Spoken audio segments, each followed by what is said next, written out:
नमस्कार साथियों, मैं जितेंद्र माली। साथियों, 28 जनवरी की देर रात करीब 1:30 पर प्रयागराज के संगमनोज इलाके में भगदड़ मच गई।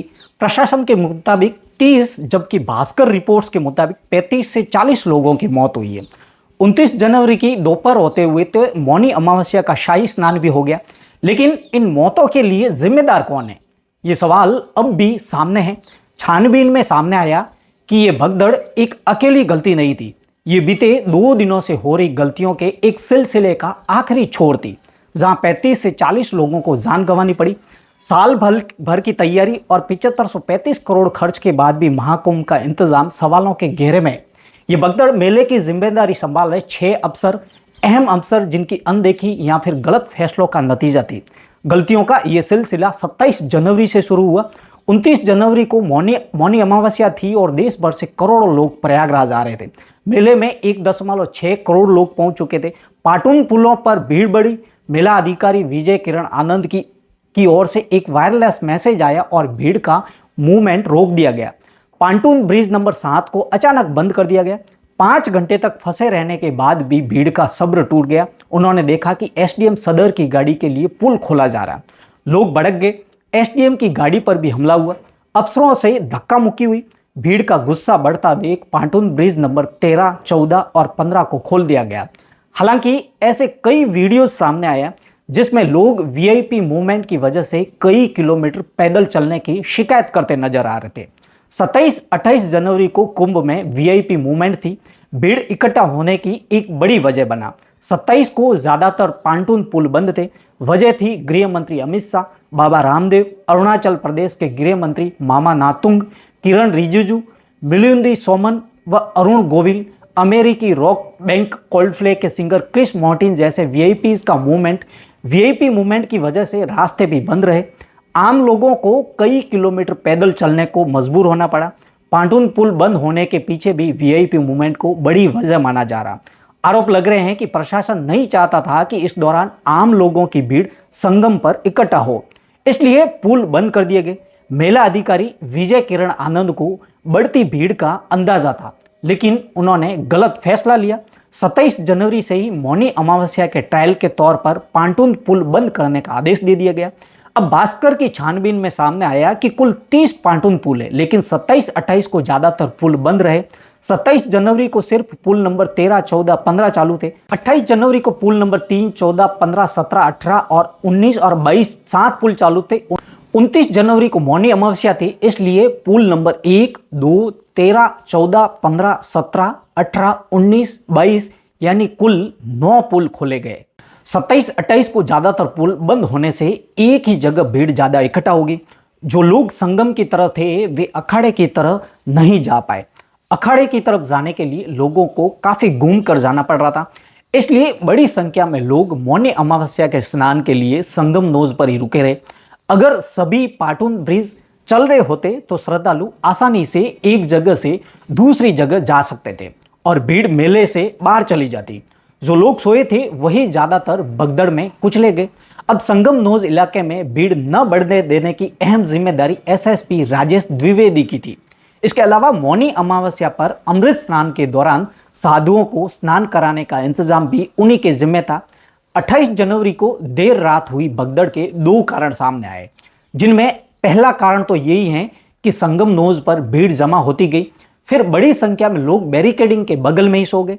जब भीड़ बढ़ी तो बैरिकेडिंग टूटी और सोते हुए लोग कुचले गए। अब दूसरी वजह जो सामने आई है वो नागा साधुओं के स्नान के लिए आने की अफवाह थी। ये दोनों मैनेज करने की जिम्मेदारी राजेश द्विवेदी की थी। भास्कर को छानबीन के दौरान ऐसे कई चश्मदीद मिले जिन्होंने इंतजाम ठीक न होने के आरोप लगाए। झांसी से आई रमाबाई और प्रयागराज की संध्या के मुताबिक संगमनोज पर एंट्री और एग्जिट के रास्ते अलग अलग नहीं थे। लोग जिस रास्ते से आ रहे वे उसी रास्ते से वापस जा रहे थे। रमाबाई आगे बताती हैं कि भगदड़ मची तो किसी को भागने का मौका नहीं मिला। वे एक दूसरे के ऊपर गिरते गए। वन वे रूट ठीक से लागू नहीं था। आगे आने जाने के रास्ते अलग होते तो भीड़ आपस में नहीं टकराती। वहां पर पुलिस वाले भी नहीं थे। आगे बैरियर पर सिर्फ 2 से 3 पुलिस वाले ड्यूटी कर रहे थे।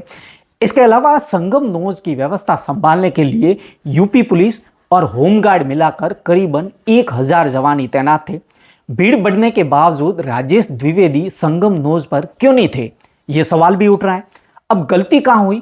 27 जनवरी से ही बढ़ती भीड़ देखने के बावजूद राजेश द्विवेदी ने 29 जनवरी के लिए संगम नोज पर भीड़ को मैनेज नहीं किया।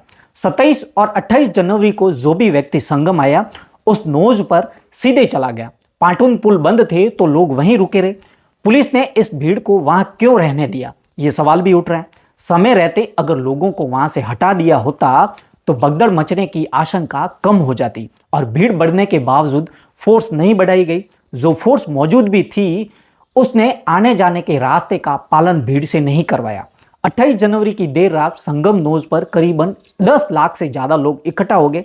अब सवाल यही है कि भीड़ इकट्ठा हुई, लोग संगम पर सोए थे और लाखों लोग अमृत स्नान के लिए संगम नोज की तरफ बढ़ रहे थे। इस दौरान राजेश द्विवेदी क्या कर रहे थे? आपको बता दें कि भगदड़ के बावजूद संगम पर 29 जनवरी को 1 करोड़ से ज्यादा लोगों ने स्नान किया। महाकुंभ स्नान करने वाले कुल लोगों की संख्या भी 7 करोड़ से ज्यादा रही है। महाकुंभ में 29 जनवरी तक करीबन 28 करोड़ लोग स्नान कर चुके। 28 जनवरी की देर रात संगम नोज पर करीबन 10 लाख लोग इकट्ठा हो गए।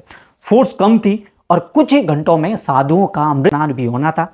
भगदड़ के बाद एक वीडियो सामने आया जिसमें कमिश्नर विजय विश्वास पंत उन लोगों को चेतावनी देते नजर आ रहे हैं जो कि संगम नोज पर सो रहे थे। विजय विश्वास पंत कहते हैं कि सभी श्रद्धालु सुन लें, यहाँ लेटे रहने से कोई फायदा नहीं है, जो सोएगा वो खोएगा। उठिए उठिए, स्नान करिए, ये आपके सुरक्षित रहने के लिए। बहुत लोग और आएंगे, भगदड़ मचने की संभावना है। आपसे निवेदन है, उठें उठें उठें, सोए न। सबसे बड़ा सवाल यही है कि कमिश्नर विजय विश्वास पंत ने माइक पर यह क्यों कहा कि और लोगों के आने की भगदड़ मचने की आशंका है। अगर प्रशासन को भीड़ बढ़ने का अंदाजा हो गया था तो फिर इंतजाम दुरुस्त करने, फोर्स बढ़ाकर भीड़ नियंत्रित करने और आने जाने के रास्तों को कंट्रोल करने की जगह पर माइक पर यह ऐलान क्यों किया जा रहा था? अब सवाल यही है कि अब संगम नोज पर भीड़ बढ़ी, लोग सो गए, तब कमिश्नर विजय विश्वास पंत कहां थे? बढ़ती भीड़ को कंट्रोल करने के लिए उन्होंने एसएसपी राजेश द्विवेदी से बात क्यों नहीं की? चलो, संगम नोज पर इलाका महाकुंभ सेक्टर 3 में आता है तो ऐसा भी नहीं है कि भीड़ पर नजर रखने की कोई व्यवस्था नहीं बनाई गई थी। सेक्टर 3 के मजिस्ट्रेट विनय कुमार मिश्रा की जिम्मेदारी थी कि वो इस इलाके के भीड़ पर बढ़ती नजर रखें, आकलन करें और अधिकारियों को जल्द से जल्द इन्फॉर्म करें। दैनिक भास्कर की छानबीन में सामने आया कि पाटून पुल बंद होने से संगम नोज पर जो भीड़ बढ़ रही थी उसके बारे में विनय कुमार मिश्रा ने जानकारी अधिकारियों से साझा नहीं की। अगर वे वक्त रहते प्रशासन को इन्फॉर्म करते तो शायद संगम नोज पर इंतजाम और बेहतर किए जा सकते थे। सवाल ये है कि जब भीड़ बढ़ी तब वे कहाँ थे? महाकुंभ के डीआईजी वैभव कृष्ण पर मेले के सभी इंतजाम की जिम्मेदारी है। उन्होंने 28 जनवरी को एक वीडियो जारी कर श्रद्धालुओं से गंगा घाट पर भीड़ से बचने और समय पर स्नान करने की अपील की थी। इस अपील में उन्होंने घाटों पर रात भर न रुकने और सामान वहीं न छोड़ने का आग्रह भी किया था। मौनी अमावस्या के स्नान के मद्देनजर एसओपी जारी हुई थी। इसके मुताबिक श्रद्धालु संगम घाट तक पहुंचने के लिए निर्धारित लेन बनाई गई थी। वापसी के लिए अलग लेन थी।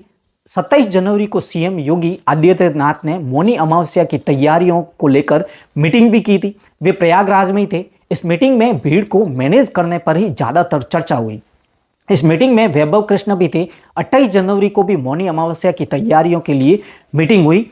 वीडियो से अपील भी हुई लेकिन इंतजाम नहीं हुए। छानबीन में सामने आया न तो आने जाने की लेन ठीक से चल रही थी और न ही भीड़ को संगम नोज पर इकट्ठा होने और सोने से रोका गया। मौनी अमावस्या जैसे मौके पर तो कंट्रोल रूम को सतर्क होना चाहिए था। कंट्रोल रूम के जिम्मेदार खुद डीग वैभव कृष्ण है। ऐसे में सवाल उठ रहा है कि उनकी नज़र से संगम नोज पर बढ़ती भीड़ और सोते लोग कैसे छूट गए।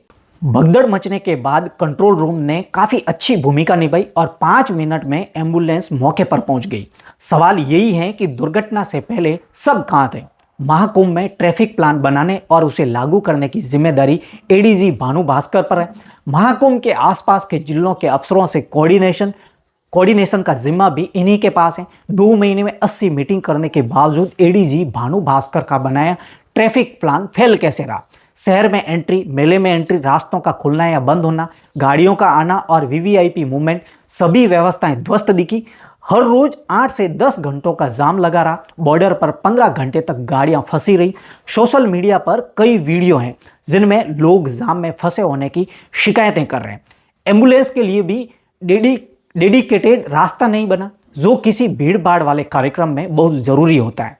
इससे घायलों को लेने गई एम्बुलेंस भी भीड़ में फंसी रही। दैनिक भास्कर ने विजय किरण आनंद, राजेश द्विवेदी, वैभव कृष्ण, विनय कुमार मिश्रा, विजय विश्वास पंत और भानु भास्कर का पक्ष जानने के लिए उन्हें कई बार फोन किया।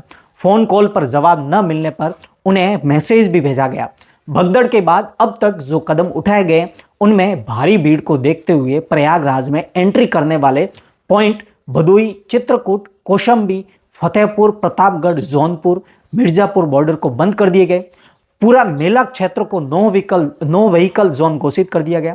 सभी व्हीकल पास रद्द कर दिए गए, यानी मेले में एक भी गाड़ी नहीं चलेगी। रास्तों को वन वे कर दिया गया। एक रास्ते से आए श्रद्धालुओं को स्नान के बाद दूसरे रास्ते से भेजा जा रहा है। शहर में 4 पहिया वाहनों की एंट्री पर रोक लगा दी गई है। मेला क्षेत्र में यह व्यवस्था 4 फरवरी तक लागू रहेगी। वीवीआईपी प्रोटोकॉल पूरी तरह से बंद कर दिया गया। प्रशासन ने अब तक 30 मौतों की पुष्टि की है, 60 घायल हैं। महाकुंभ मेला के डीग वैभव कृष्ण ने भगदड़ के करीब 17 घंटे बाद 30 श्रद्धालुओं की मौत की पुष्टि की है। इस हादसे में 60 लोग घायल भी हुए हैं, जिनका इलाज चल रहा है। 25 शवों की पहचान कर ली गई है। शाम 6:30 बजे मेला अधिकारी विजय किरण आनंद और डीग वैभव कृष्ण ने प्रेस कॉन्फ्रेंस की। डीग वैभव कृष्ण ने कहा कि मरने वालों में यूपी के सबसे ज्यादा है, 19 कर्नाटक के, 4 गुजरात और असम के, एक श्रद्धालु की मौत हुई है। घाट पर कुछ बैरिकेड्स टूट गए, जिसकी वजह से कुछ लोग जमीन पर सो रहे थे और श्रद्धालुओं पर चढ़ गए। मेला अधिकारी विजय किरण आनंद ने कहा कि जो श्रद्धालु महाकुंभ में आए हैं उन्हें वापस भेजने के लिए काम किया जा रहा है। वहीं सीएम ने मृतकों के परिजनों को 25-25 लाख का मुआवजा देने का ऐलान किया है। तो साथियों, हमारा मकसद किसी की भावनाओं को ठेस पहुंचाना नहीं है, बस आपको सच बताना है। और अगर अभी तक आपने हमारे चैनल को सब्सक्राइब नहीं किया तो अभी जाके चैनल को सब्सक्राइब करें और बेल आइकन जरूर प्रेस करें, ताकि आने वाली हर वीडियो की अपडेट आप तक पहुंचती रहे। तब तक के लिए सावधान रहें, सतर्क रहें और अपना ख्याल रखें।